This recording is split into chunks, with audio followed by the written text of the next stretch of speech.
Assalamualaikum warahmatullahi wabarakatuh. Sahabat semuanya, rahmatullah, teman-teman yang berbahagia. Alhamdulillah, ini saya setelah bersilaturahmi dengan Bapak Hayaduddin. Beliau ini adalah penulis Al-Quran Akbar dari Unsik Wonosobo. Dan kita akan menggali beberapa informasi dari beliau. Semoga apa yang disampaikan nanti bisa memberikan spirit kepada kita untuk mencintai Al-Quran. Dalam hal ini mungkin dari sahabat-sahabat nanti ada juga yang ingin menjadi penulis Al-Quran. Sebelumnya kita kenalan dulu. Saya nama Hayaduddin dari Bukan di Unsik. Kebetulan saya diberi amanat atau tugas untuk menulis Al-Quran Akbar dimulai dari tahun 91 sampai sekarang sudah menulis sebanyak 11 Al-Quran. Motivasi utamanya atau spirit pertamanya itu apa?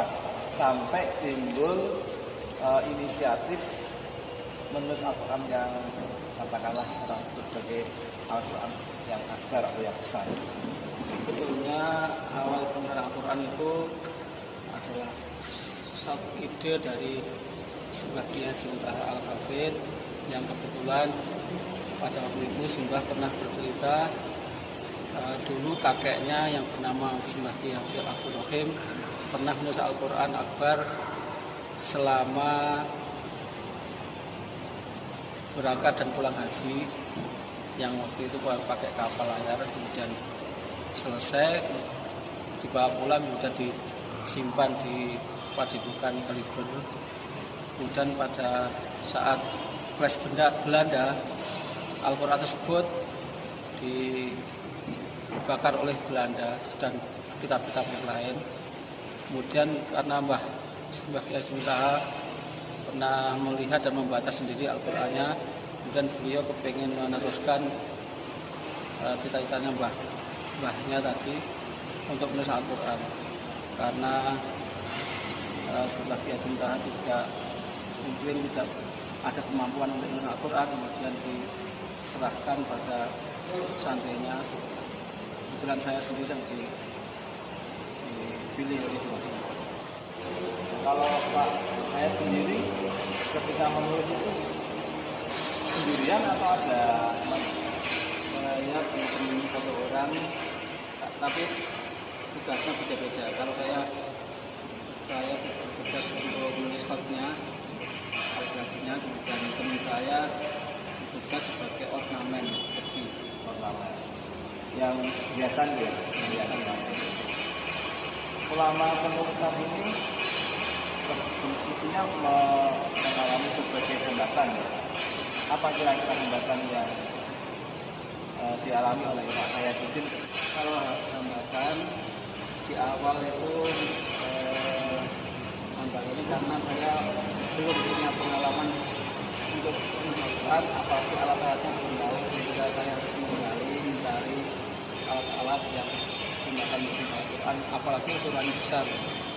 Kemudian kalau sekarang hambatannya paling kejenuhan, kemudian kurangnya konsentrasi menjadi hambatan, sehingga dalam hal ini penulisan Al-Quran harus betul-betul dalam kondisi fit, kemudian harus konsentrasi, itu dibutuhkan kesabaran, ketelatenan. Untuk menulis Al-Quran yang Pak Hayat lakukan itu apa saja itu yang dibutuhkan? Pertama, yang paling pokok adalah kertas, karena ini ukurannya besar, ukurannya lebar, bahkan ukurannya itu 2 meter kali setengah. 2 meter kali 1,5 meter. Ini langsung pesen dari langsung pusat tabloidnya. Kemudian alat yang kedua adalah alat tulisnya, tintanya maupun penanya. Kalau tintanya khusus untuk menulis Al-Quran. Khusus ya? Tinta kalau sekarang dari Jepang. Kalau dulu tinta Cina.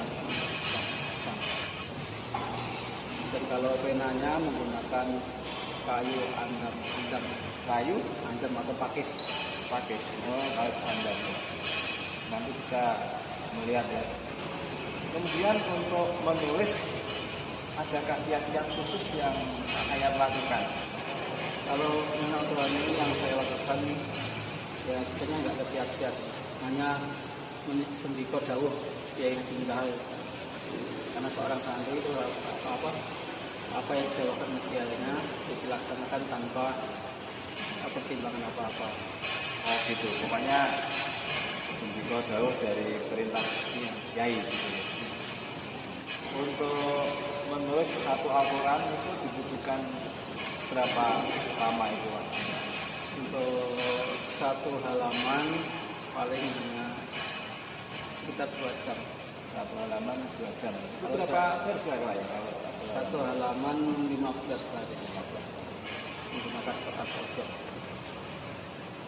Standar Madinah atau Standarnya kalau ini macam-macam. Kalau Quran yang pertama kedua menggunakan standar kudus, benar kudus. ya, Kemudian kalau yang Quran ketiga, keempat, kelima menggunakan standar Madinah, standar Beirut. Kemudian kalau yang Quran ke-6 sampai ke-11 itu menggunakan standar Madinah.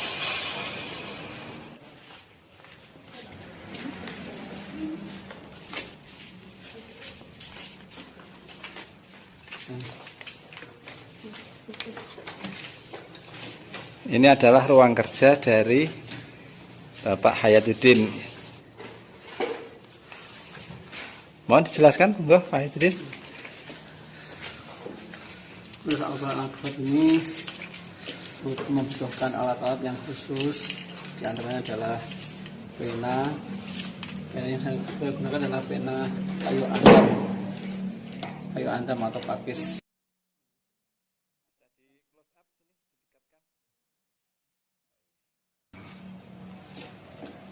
Ya. Atau bisa menggunakan bambu yang digunakan dalam Al-Quran. Bambu wulung. Wuluh. Oh iya. Kemudian bisa menggunakan pena kaligrafi.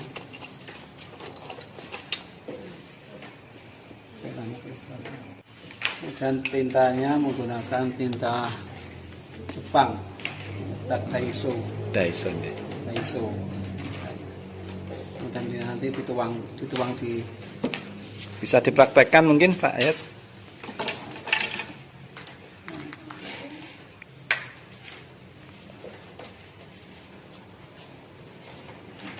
Dituangkan di serat pisang. Serat pisang itu? Ya, pisang. Serat pohon pisang.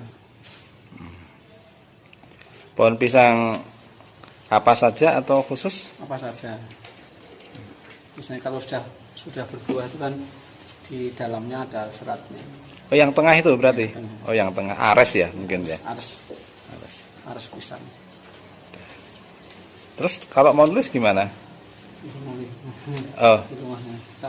Penanya di. Oh, penanya di rumah aja. Nanti di rumah aja.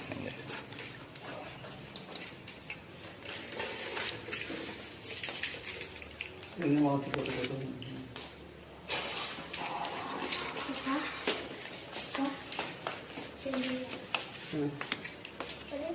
Halo.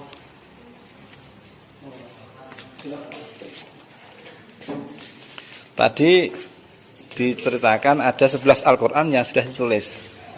Itu disimpan di mana atau ada yang pengoleksi? Untuk Quran yang pertama disimpan di Baitul Quran. Quran pertama dan kedua di Baitul Quran, tepatnya di Taman Mini Indonesia Indah. Dan yang Quran ketiga di Islamic Center Jakarta. Yang Quran keempat di Masjid Agung Jawa Tengah. Yang kelima di Brunei Darussalam. Yang keenam di Makassar, Masjid Raya Makassar. Yang ketujuh di Masjid Pak Imam Nahrawi, yang Menteri Olahraga. Kemudian yang ke-8 disimpan di Musola Depok, Bu Asri Depok. Kemudian yang ke-9 disimpan di Masjid Nurut Taubah Imam Labeo, Wali Mandar Sulawesi Barat. Dan yang ke-10 nanti rencananya diserahkan ke Pak Presiden Jokowi. Dan yang ke-11 baru proses penulisan. Oh, berarti ini yang ke-11 masih prosesnya. Sahabat-sahabat, nanti kita akan diberi contoh cara penulisan, tapi di kamar kerja beliau yang ada di rumah. Sahabat-sahabat, kita akan menyaksikan bagaimana Bapak Hayaduddin menulis Al-Quran.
Jadi tulis tangan dulu ya? Di sketch dulu ya? Pakai pensil. Pakai pensil. Berarti sekarang sudah nggak pakai yang dari bambu, dari apa tadi? Antem ya? Nulisnya sekarang pakai bolpen. Bolpen kaligrafi. Kaligrafi khusus nih.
Kalau boleh tahu untuk penulisan Al-Quran yang ke-11 ini sudah sampai juz berapa ini? Terus 15, tapi dia dari atas. Dari 15. Oh, Dari juz 30. Oh, dia mulai dari juz 30. Mungkin ada pesan khusus untuk para pemirsa, sahabat ilmu dan amal. Untuk pesan, karena ini Al-Quran itu kitab Allah, kitab yang paling mulia, kitab agung. Ya, perintah Kanjeng Nabi untuk mengagungkan Al-Quran, diantaranya dengan cara banyak membaca, apalagi bisa menghafal, bahkan menulis. Kalau ada kemampuan untuk menulis, dan dibutuhkan keikhlasan dan keistiqomahan. Insya Allah kalau kita bisa memuliakan, mengagungkan Al-Quran dengan cara tersebut, maka insya Allah akan dijamin kemuliaan kita baik di dunia maupun di akhirat sesuai dengan kemuliaan Al-Quran. Terima kasih Pak Aidin sudah bersedia ya bincang-bincang dengan kami channel Ilmu dan Amal. Semoga bermanfaat dan semoga semakin lancar dan seperti kata Pak Hayat tadi, istiqomah. Amin ya rabbal alamin. Sekian, terima kasih. Assalamualaikum warahmatullahi wabarakatuh. Waalaikumsalam warahmatullahi wabarakatuh.